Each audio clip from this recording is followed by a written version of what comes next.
Hi friends, I am Nagesh Bemde and today I am going to present the lecture on measurement of service, measurement and monitoring of customer satisfaction and analyzing customer defection.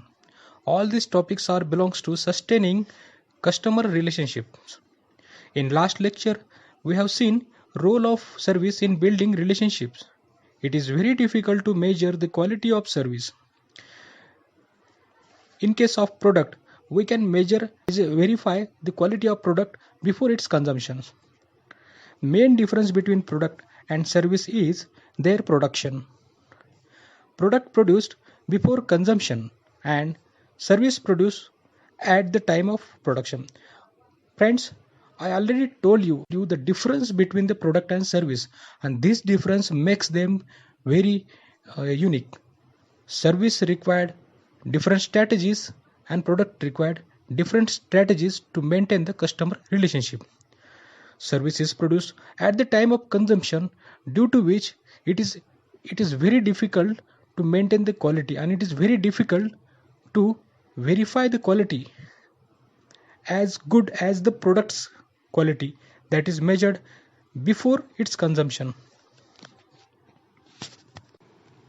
So the quality of product is verified earlier than consumption, whereas quality of service can be verified at the time of its consumption or after the consumption by measuring.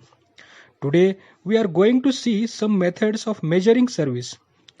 The first method of measuring service is service quality, that is SERQUAL. This method is used as more common and effective method to know the service quality through survey by asking questionnaire to the customers. These questions used to know whether service quality fulfill the questions or expectations of customers or some of the problem faced by the customers by consuming the service. This method measures the subjective elements of service quality. There are different elements of service quality that can be used to measure service quality. First one, reliability. Reliability is the ability of offering or providing service to fulfill the customer's expectations as per the commitments with a standard and consistency. Second element is assurance. The way the employees provide service to satisfy the customers by utilizing knowledge level and politeness. Yes, when the customer service provider interact with the customer, there should be polite behavior and there should be expertise skill sets that are enough to satisfy the customers.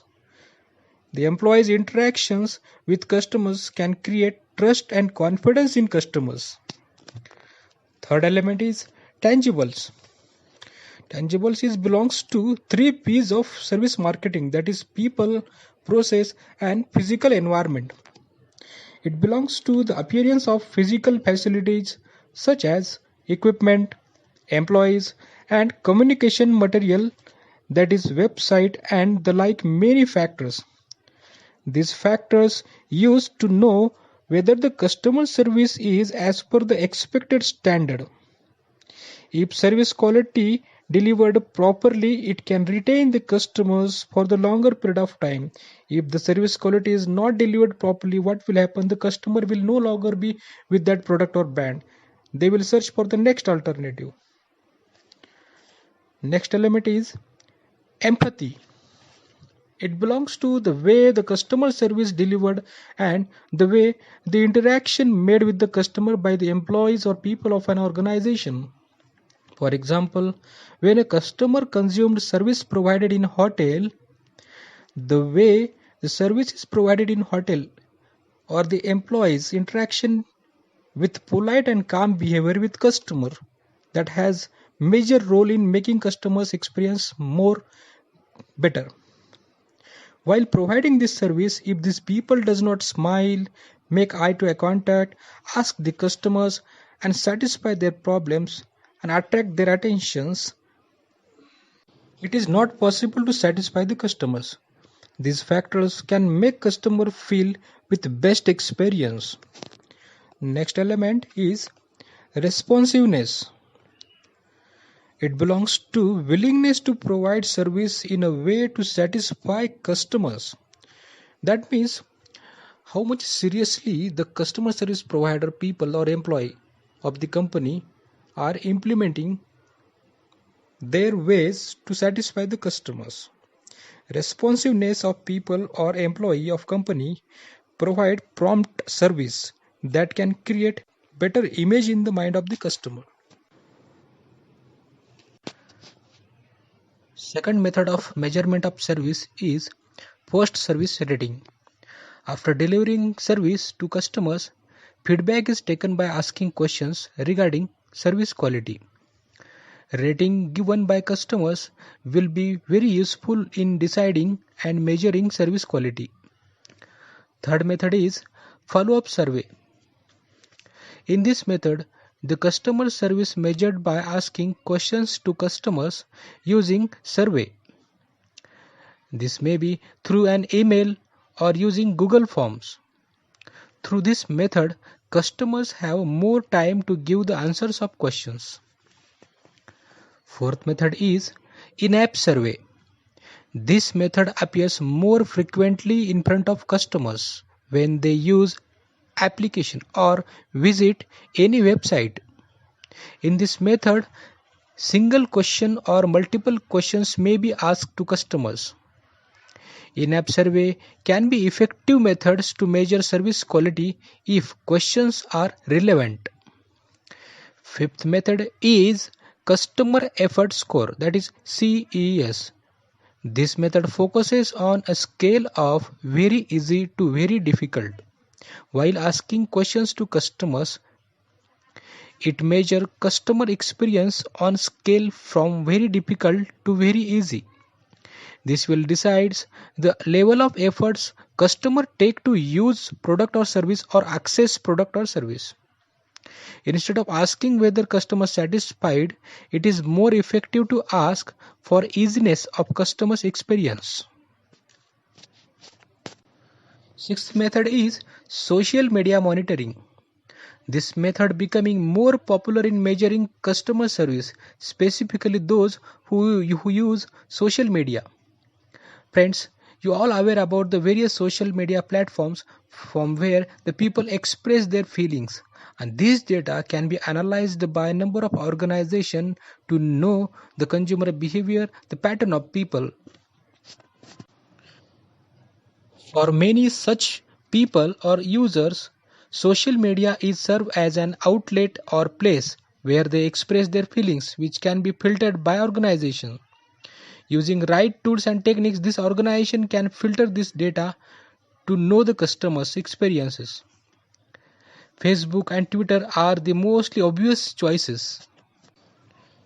Seventh method is documentation analysis. This method deals with the post records of recorded or written service feedbacks. By comparing low-rated service deliveries with high-rated service deliveries, organization will come to know the deviations or factors that are responsible for low-rated service, and also they can determine the factors which are responsible for high-rated service deliveries. In this way, this method measures service delivery properly and improvement can be made accordingly. Eighth method is objective service metrics. It belongs to quantitative analysis your services. It is not sufficient to judge quality of services using this method, but it plays a very important role in deciding improvement in services or specific areas of services. Some specific areas such as response time and first contact resolution ratio. Let us see response time. Response time indicates the total average time of responses customer gives. Immediate responses can be possible through phone and live chat, but email may take more time, that is 24 hours. First response time can also be considered for measurement of service quality. Next is first contact resolution ratio. It play very important role in service quality, so it is essential to consider it as effective source to measure service quality. It is belongs to the number of issues that can be solved through single response. Most of the customers and company too are always try to solve as immediate as possible so that customers experience will be good enough to make them loyal customers. Now let us move toward next point of this chapter, that is measuring and monitoring customer satisfaction.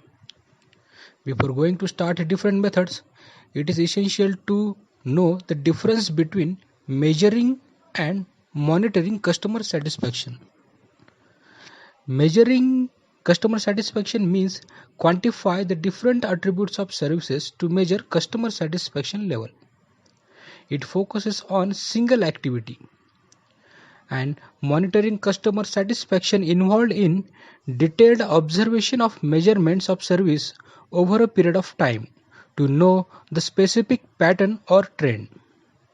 Monitoring can ensure proper measurement of service, and it may focuses on multiple activities. Let us move toward next point, measuring customer satisfaction. Measuring and managing customer satisfaction is becoming difficult and major challenge to many organizations.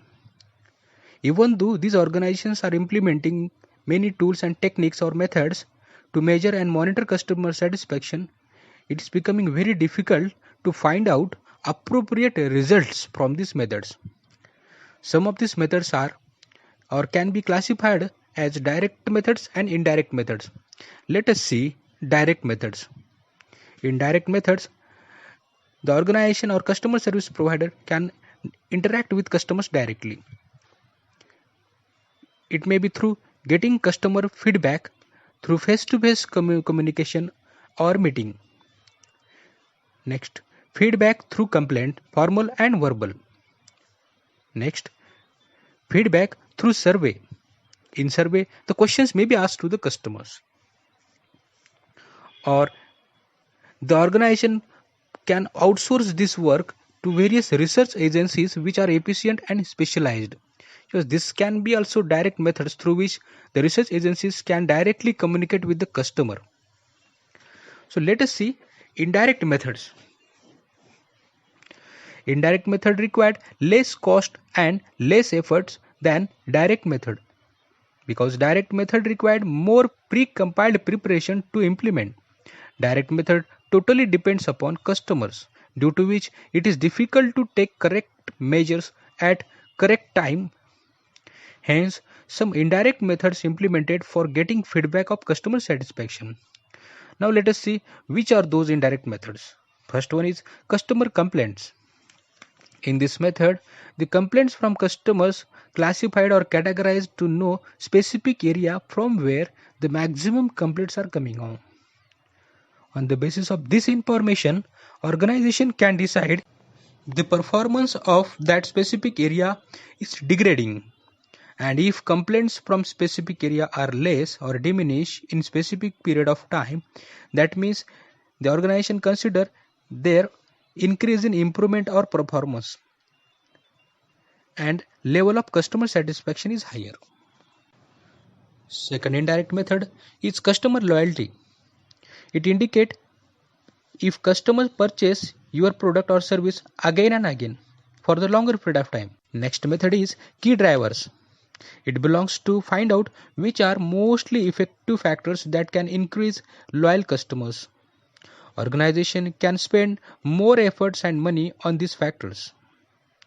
So key drivers gives which factor the organization required to focus on so that the customers can be satisfied and these customers will be retained for the longer period of time.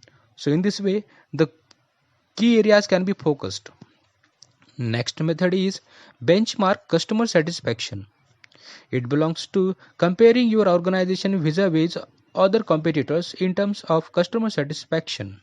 If you compare with most successful competitors, it gives an appropriate measurement through which you can improve your service. Let us move towards next point, that is monitoring customer satisfaction.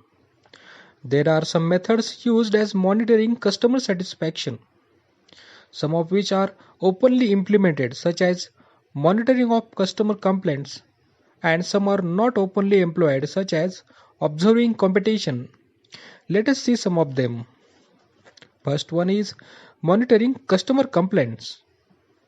Customer can submit formal complaints or verbal given through telephone or meeting.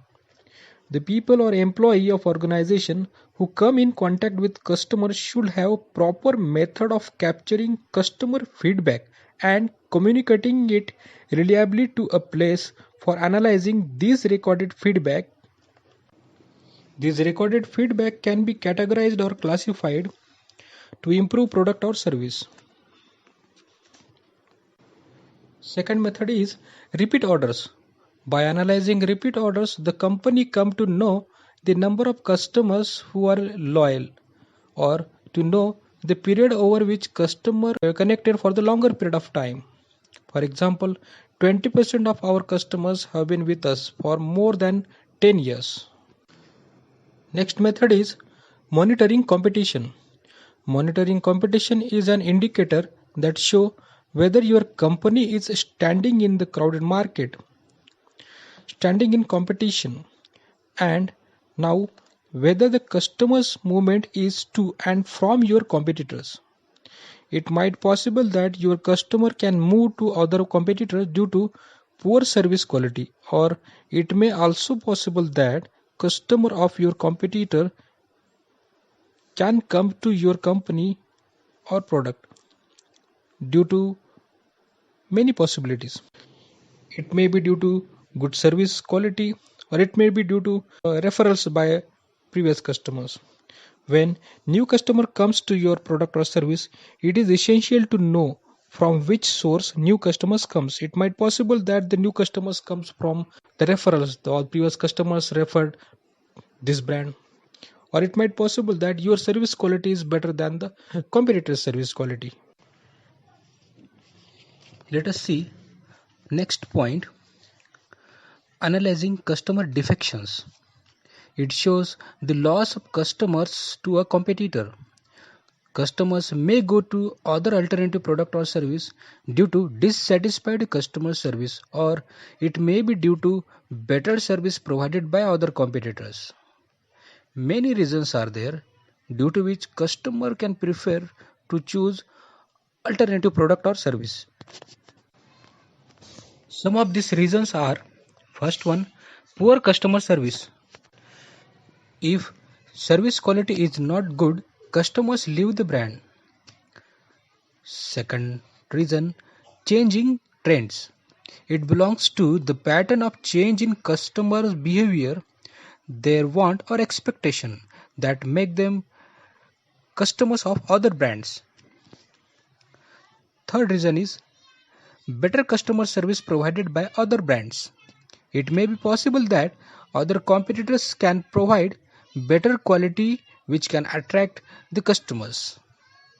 Fourth one is new technology in market. Advancement in the technology make product or service more improved, and customers always preferred improved and advanced technology. If your company couldn't provide this, customer may choose other brand.